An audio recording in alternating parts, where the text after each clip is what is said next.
my friend, it's Pat Sloan here on Block Wednesday, Sweet Childhood Memories.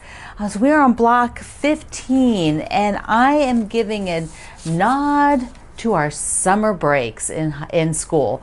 Summer breaks were just divine, right? I mean, you waited all year to not have to go to school for, 2.5 or 3 months, whatever you had off.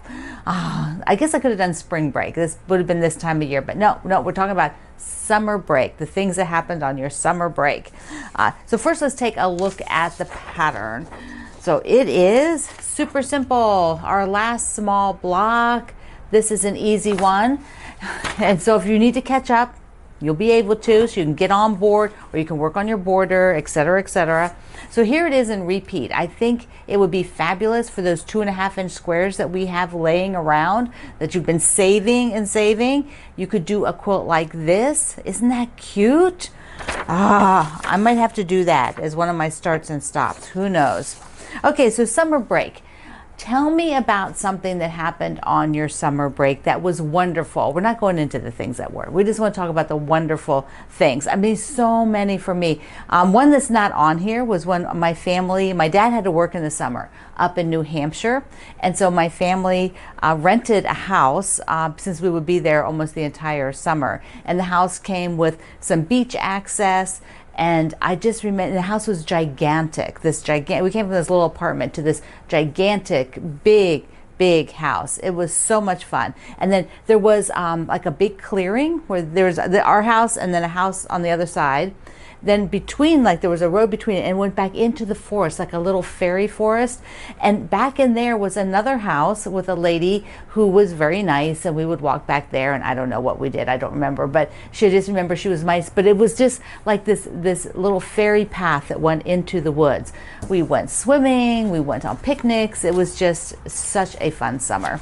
Okay, let's look at some fabric. I mean, we don't need to pick too much here, but let's look at it anyways. Now you know what to do with all those 2.5-inch squares you've been saving. So I already have a decision on what I want the 3 colors to be. So I already decided I want to do red, gray, and blue for these 3. I mean, you could just do 2 colors. So like if you wanted to do something like this or something like this, just 2 colors, something like that. But I think I'm going to do all 3 because I like to put a little bit more gray in. And then these 2 side pieces. Now this is a small block. All of the ones in the row, we'll look at it when we go back there. All 3 of them have something other than the basic background that I'm using, which is, let me get a smaller piece of it here. This is what I'm using kind of as the basics background. It is the from Birdsong. So I'll use it again in the larger blocks, but not in this one. This one, I want to use one of the prints from the line.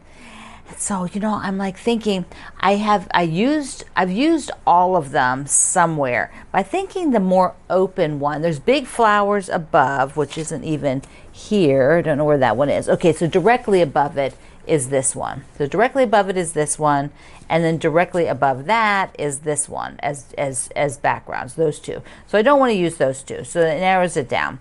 And there is, the stripes would be kind of cute, but I'm also thinking like maybe not use this one because it's the same pattern. So, okay, not that one. So that leaves me 3. So this isn't a way to narrow it down. So if you're looking at it, you're like, okay, so what criteria can I do to eliminate some? Now I'm down to these 3, and I'm kind of thinking this more open one with these little leaves. I've used this once so far on the top left, and so I think that would be nice. Now the stripe I'm debating, because the stripe I think would be pretty good too. The stripe would be pretty good, but now I could just cut the 3 squares and take a look. Why don't I do that? Okay, let's see how it looks. I just folded this that you have about the amount of size. So here is that open leaf. Okay, now let's try it with the more dense leaf pattern. That we have that one. They all look nice. That's the whole thing. They all look nice. And then the stripe. So it's really kind of, do I want the stripe or not the stripe? I think the stripe is cute, but I'm thinking not the stripe. And maybe I'm liking this one. Whoops, where's the blue? Okay, I think I'm liking this one here. All right, this is it. I will sew it up, meet you on the other side. Here it is. Oh, it's so cute. So cute. I can just see a whole quilt doing these. Actually, I would like to see it in just the red and the blue, you know, like I'm so like infatuated, is that the right word, with the red and the blue on this. So I'll have a straight on picture of it at the website today. So I can now sew all the way up. So there's big chunks already sewn together like these, but now I can go ahead and sew this here, put this to here, put that, well no, not to there. I have to put this to here, and then put the lower one, and then the right hand side. Then this top part goes over. And actually those can go sew up there too, right? No, they can't, because we've got stuff that's going over here. So that other bottom part has to wait. All right, well, let's talk about the borders. So first, let's go to the other side. Let's talk about getting the border half square triangles done, because if you haven't started yet, you really, really should start. Because I don't know, if you're like me, or maybe similar to me, I don't want to all of a sudden get to the end and have all of this stuff to make. It is so much nicer to be making it now as you're rolling through the last few weeks of the quilt along and having them all finished by the time you're ready to sew them on. So let's take a look. I am doing, let me just show you what I decided on. I have got basically 3 fabrics. This is, I don't know why I have them in 4 piles, but these actually go over here. These go here. So there are, oh, I know what I was doing. Now I messed it up. So I counted. So anyways, there's 3. Put these over here a minute. There's 3 different fabrics: the stripe, the little floral, and the bigger floral. And I'm taking the stripes and splitting them among what's left, and then so that all the stripes are sewn to one or the other, and then whatever's left from that, these guys get sewn to each other, because I am not doing a pattern. I'm not like alternating a certain way. I want them very random. And so I will have some with no stripe, some with a stripe on this side, some with stripes on the other side. And then they've got a whole stack of twosies. That's what I've been sewing, just 2 at a time. And then eventually I started putting those together. And I have one long one here so far, this guy. But right now, whoops, there's 2 longish ones, but there's the longest one I have sewn together so far. And what I really need to do is count. You know, I need to come now to my border and go, okay, I need X number of sets up here. And I have to remember, one of them, you can go 2 at a time all the way to the end, whether you do the horizontal or the vertical. But then the opposite one, let's say I do the vertical, the side borders, and I do all twosies. Okay, so get those done. Well, then when I'm here at the top and bottom border, you can see the ends have to be singles. So I need to leave some singles out. I need to have 4 single half square triangles to stick on these ends. Otherwise, I will end up with having to unsew. Does that make sense? So I've got to take 4 of these and hold them off. So I'll probably do 2 of each. And these I will clip together, because they will be the ends for the top and bottom rows. And then that way I won't, accidentally, oops, let me move this. There, so I won't accidentally have, sew them all into 2s, and they won't fit on here. So I will just stick them underneath. Okay, because they're clipped. Since they're clipped and I stick them underneath, I'm okay. So I'm going to be sewing these groupings all together, and then these groupings together, and alternating. So I have some of the small scale, some of the large scale on both sides. That way it looks very random, and that's what I was going for. They're all the same shade of blue, but they'll all be done in this very random setting, which I think will be very cool. And I'll take these over there and put them up next to the quilt now, so we can take a look. So here is how the border is looking. And I did a little mock-up on the corner so you can see that it, matches the pattern. I did it with the single block here. So see the single block, and this row starts all the way at the top. And so this will be, the top and bottom borders would go on first if I did it that way, and then the sides. But there is an inner border. There is an inner border on the pattern, but I just didn't leave the space at the moment. I just shoved it right up against the quilt, but there's actually an inner border of the white background first, so it all floats on there. So good. All right, let's take a look at the Sew Sampler box for March on the other side. I'm super excited to look into the Sew Sampler. I don't peek in advance. I usually open it and look at the title card. So for those of you who are new to my channel, these are subscription boxes from the Fat Quarter Shop, and I work with the Fat Quarter Shop so that when you purchase anything from them, I receive a small commission, and so that's how it keeps everything running here, and you support my small family business and you support their family business. The Fat Quarter Shop, because they are also owned by a couple, Kimberly and Kevin Jolly. And so Greg and I thank you so much when you use our links. All right, so I only peek at the top to know what it is, and this is March of 2023. So if you for some reason don't have yours yet and you don't want to see the reveal, then skip forward, turn the sound off, do whatever. So let's go ahead and take a look. This is so fun. I always love when we look in and see the scenic route. Okay, so this makes me think of our trip that Greg and I will be taking here at the end of on the 20th. We'll be leaving and driving to Montana, go see my mom and her husband. So, okay, the scenic route. Now, always on the back, they give you a coupon, and I can't show you the code, but I'll tell you what it is. It's buy one jelly roll, get one half off. That is fantastic.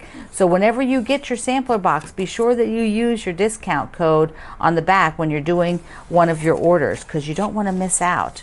Okay, so what do we have? There's always fabric, and of course, since it's a jelly roll discount, it's a jelly roll that we get. And then there's a lot of other things that come in it. And we get a little booklet that tells us what is in here. And I often don't read the booklet till after I look at everything because I'm just impatient. Let's see. Oh, there's a quilt strap carrier in here. It's exclusive to this. A few things are exclusive. Other things we will see. I can link you to them. And there might be extra boxes. So that's the other part that's kind of cool is Fat Quarter Shop sometimes makes extra boxes. Like in January and February, they made extra boxes so that you could pick those up without being a subscriber. And so this one might have some as well. So I will link you to it if they're available when I film this. Okay, so what is the fabric? What does it say it is? Let's see. Simply Delightful is the right name for the vibe of this fabric. Yay, by Sherry and Chelsea, my buddies Sherry and Chelsea. So there they are, Simply Delightful. And you can see the colors. There we go.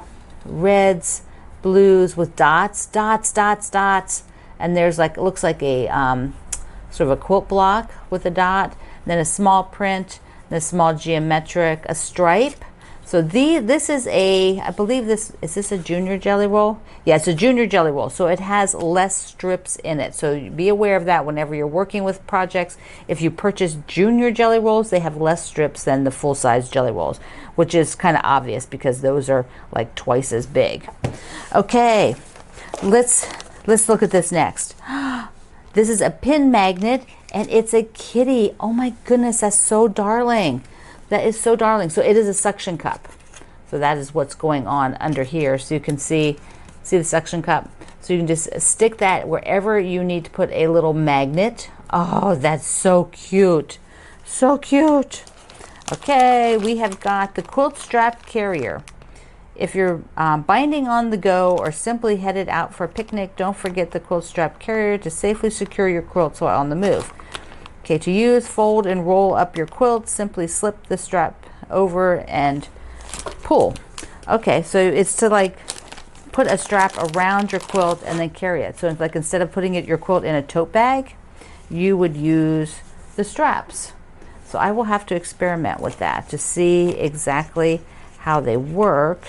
So I can see that there's, I think we're probably making a loop here. Yeah, that's what it is. Here we go. Let me move this up a little bit. Okay, so what you're doing is you're pulling this out and you're going to roll your quilt, and on both ends. So this is exclusive to the box. How fun is this? So if you've got some a roll of quilt, like you could even roll a couple of big quilts together, and then this is what you would do. There you go. So you would take, whoops, like this, take the strap and put it around, and then you can tighten it. So that, you know, if you want to make it bigger than the quilt, obviously, put it in there and then tighten it a little bit, and then just carry it like that. So, fun things. This is why I love the samplers. There's always fun, unique things in here. Okay, we have got a self-erase marker from Alex Anderson and the Quilt Select company. Precision tip fabric marker. So for quilting, markings disappear automatically after 1 to 7 days. So always test these. I mean, that's my disclaimers. Always test them, but that's a great way to mark things if you just don't need the mark there forever. But you know, it wouldn't be for like hand quilting unless you're just marking a little section at a time and doing it, because in a few days the markings will be gone. All right, cut right, bind up. The fast and easy way to finish your binding. I'm always looking for fast and easy on binding. So it is a mitered corner for your binding, it looks like. I will have to read up on this and know how it works. But if any of you have used it, leave me a comment in the description box. So that's kind of cool. I always like to try these kind of things. Okay, there is a pattern that uses the jelly roll. So there's always a pattern that uses the jelly roll. This pattern is exclusive though to the box. So you can't get it anywhere else. A friend could give it to you, give you the physical one, but they don't publish these anywhere else. They're just for the box. So that uses the junior jelly roll. And then also there is this sew along that happened. Yeah. So is that what that's for? Finishing pattern. Yes. So sorry. Wasn't sure what I was looking at. For the sampler box, every month you got a pattern, one block. So it's like doing a sampler along, like sewing a sampler. And then this month it's finished, and so you got a layout for all those blocks. So this is very cool. So it's a unique layout, and it puts, how many blocks did they end up with? 11. No, 12. There's 12 blocks. So there's 12 blocks. This is a 12 block layout. So if you're getting the sampler blocks and you have 12 random blocks, this is a great sampler layout that you can use. Okay, that was fun. I love it. And in the description box below and at my website today are some notes on how you can sign up to subscribe to the box to get them monthly in your mail, and a link to any that are extras that you could purchase without being a subscriber. Okay, let's wrap it up on the other side. Remember, if you have not entered to win the quilt, when we hit 95,000, I'm giving away a quilt, and you have to go to my website to enter. So if you haven't done that yet, you're a subscriber here at YouTube, you can enter over at my website. Link is in the description box and at my website today, the Quilt Along website. I love to make quilts. So I highly recommend, after you do your block today, because you'll have lots of time, it won't take you more than 2 minutes to do this block, that you work on your border squares, your half square triangles, and start sewing them together. So you start getting units made that you can get that border and have those ready. Oh, I love it, love it, love it, love it. And so I will get that top half sewn from the tulip portion up. That will all be sewn. And in reality, I could put that top border on. I could. Well, on the pattern I show doing side borders first, but it doesn't really matter. But the measurements are for side borders first, so I have to wait. Because otherwise it will be confusing to somebody, and I don't want to do that. So today's Sweet Childhood Memories, tell me a bit about your favorite summer break. I love you. Mwah. Thank you for being here in the Sloan Zone. I will see you on live.